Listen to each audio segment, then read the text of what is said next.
नमस्कार, मैं रवि कुमार पांडे और आप देख रहे हैं तरंग 24 न्यूज़। जो आप लोगों को अपडेट करवाऊंगा वार्ड क्रमांक 2 से सीधी जिले के पार्षद चुनाव को लेकर के बातचीत होगी, चर्चा होगी कि आखिर में वार्ड क्रमांक 2 में जो कि पुराने खुद एक पार्षद रह चुके हों और फिर से वो पार्षद के चुनाव पर और कमल के निशान पर से लड़े हैं।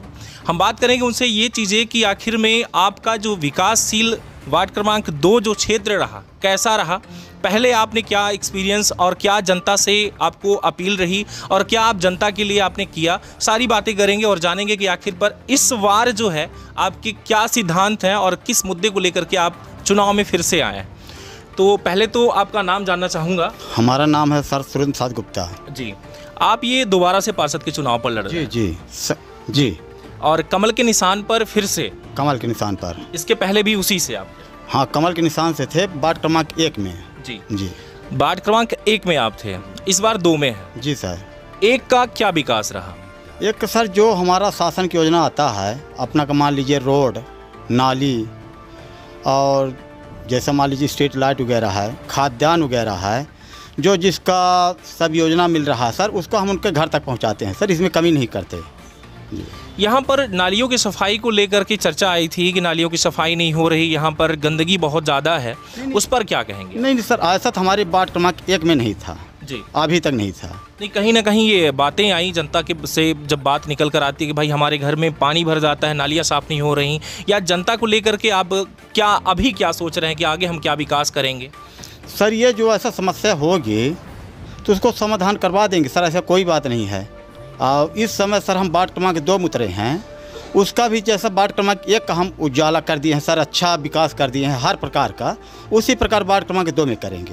मतलब जो विकास आपने वार्ड क्रमांक 1 में किया वही आप 2 में भी करेंगे? जी सर, वार्ड क्रमांक 2 में करेंगे। और सर हमारे में जो है कमी नहीं आती सर विकास के मामले, चूँकि हम संगठन हमको टिकट दी वार्ड क्रमांक 1 में 2014 में, उसका सर हम आज 2014 से लेकर आज वर्तमान तक वार्ड क्रमांक 1 में थे। उसी हमारे विकास के देखते हुए हमारे जो है संगठन वार्ड क्रमांक 2 में हमें उतारी है विकास करने के लिए। जी। आप ये बताइए कि फिर से जो है तो वार्ड क्रमांक 1 में आपने दोबारा से चुनाव क्यों नहीं लड़ा कि भाई वहीं पर हम फिर से और कुछ विकास करेंगे, कुछ बाकी रह गया हो? ये तो सर शासन का था कि ये जो हमारा वार्ड क्रमांक 1 है वो पिछड़ा हो गया है, इसलिए वार्ड क्रमांक 2 में हम उतार दी है। ऐसा मतलब पिछड़ा वर्ग है इसलिए जो है हमको वार्ड क्रमांक 2 में दे दी है। 2 में दे दिया गया, बिल्कुल उचित कह रहे हैं। अब ये बताइए कि अभी तक जनता में आपका क्या यहाँ पर है, वार्ड क्रमांक 2 की जनता क्या को लेकर के आपकी क्या राय है? क्या आप जनता आपकी तरफ झुकाव है उनका या नहीं? सर जनता तो पूरा हाथ उठा दी है, जैसा मान लीजिए ऐसा उठाती है उसी प्रकार जनता जो हाथ उठाए, इसमें सर दाग नहीं लगेगा। भाजपा 1 नंबर में आएगी, कमल का फूल खिलेगा फिर से। हाँ बिल्कुल सर, धड़ाके सब भारी बहुमत से। बात करूंगा यहाँ पर नगर पालिका में सबसे बड़ी एक समस्या बनी रही कि कहीं ना कहीं फायर ब्रिगेड को लेकर के कहीं अगर आग लग जाती है तो अपने नगर पालिका के अंतर्गत देखा जाता है कि कोई फायर ब्रिगेड एक ढंग की नहीं है, जो भी है वो भी ठीक तरीके से चल नहीं रही। इसको लेकर के कभी आपने कोई आवाज़ या फिर जनता के लिए कोई आपने आवाज़ सोचा कि ऐसा कुछ हो? नहीं सर, ये तो जो है तो फायर ब्रिगेड के लिए ये जो हमारा 2014, 15, 16 में था, उसके फायर ब्रिगेड के लिए हमारे अध्यक्ष महोदय पहले बोले थे, सीएमओ साहब कलेक्टर सब हुआ था कि आएगी फायर ब्रिगेड, हला एक लगभग आई है नहीं है ना। वो तो सर देखिए अध्यक्ष और कलेक्टर का रूल है, हमारा वहाँ आवाज़ उठाना काम, डिमांड करना आपका काम है, हमारा आवाज़ उठाना काम है बस। जी सर। हम एक मुद्दे पर और बात करेंगे। सबसे बड़ा मुद्दा ये है कि हर कैंडिडेट खड़ा है, हर कैंडिडेट यही कह रहा है कि हम विकास करेंगे, हम विकास करेंगे। तो आपका क्या कहना है, जनता आपको ही क्यों चुने, क्यों आपको वोट दे जनता? जनता सर इसलिए वोट देगी हमें कि सर हमारा जो योजना है, जैसे मान लीजिए हम सर हमारा जो पार्टी है भारतीय जनता पार्टी, वो उनका घर बनवाई, हर व्यक्ति का 2.5 लाख रुपए देती है, उनके लिए सर खाद्यान्न दे रही है बराबर।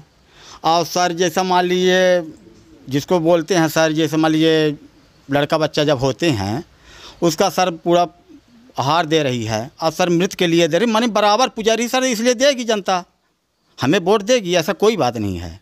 मतलब इसी बेस पर कह रहे हैं आप? नहीं, इसी बेस पर नहीं सर, जनता का उसमें फ़ायदा है भारतीय जनता पार्टी में जी। हाँ, बाकी भारतीय जनता पार्टी तो सर निर्णय आपको 18 तारीख के हर हालत में होगा, भारतीय जनता पार्टी की विजय होगी तो ब्रह्मलय का है। बिल्कुल। अब देखना ये होगा यहाँ पर कि अब मैं विकास की बात करूँ, इन्होंने कहा कि हम वार्ड क्रमांक 1 में जो है तो हमने विकास जो किया वो वार्ड क्रमांक 2 में भी करना चाह रहे हैं, और 2 में जो है तो इनकी जगह है, इनकी जो है तो चुनी गई, और फर्स्ट में जो है तो पिछड़ा वर्ग है, इसलिए जो है तो कहीं ना कहीं समस्या आई और फिर से वहाँ पर ये नहीं लड़ पाए। लेकिन अब इनका दावा ये है कि हम यहाँ पर भी वोट हम ही को मिलेगा और भारतीय जनता पार्टी को ही वोट आएगा। अब ये देखने वाली बात होगी कि आखिर में जनता इनको चुनती है या नहीं। लेकिन विकास की बात कर रहे हैं कि जो विकास हमने वहां पे किया वही विकास हम बगल में भी करेंगे, यानी कि हमारा काम एक वार्ड नहीं कई वार्डों को भी चमकाना है। और अगर पार्षद चाहे तो वाकई में एक एक व्यक्ति का घर जो है पक्का ही मकान होगा और हर घर में बिजली होगी, पानी होगी, सारी सुविधाएं हो सकती हैं। लेकिन सबसे बड़ी चाह होती है, अगर जहां चाह होती है वहां पर राह होती है। अब राह आप कौन सी देखेंगे ये तो जनता को देखने वाली बात होगी कि जनता क्या देखती है। बने रहे आप तरंग 24 न्यूज़ पर, फिर से मिलेंगे आपसे एक बड़ी खबर के साथ। तब तक के लिए नमस्कार, जय हिंद।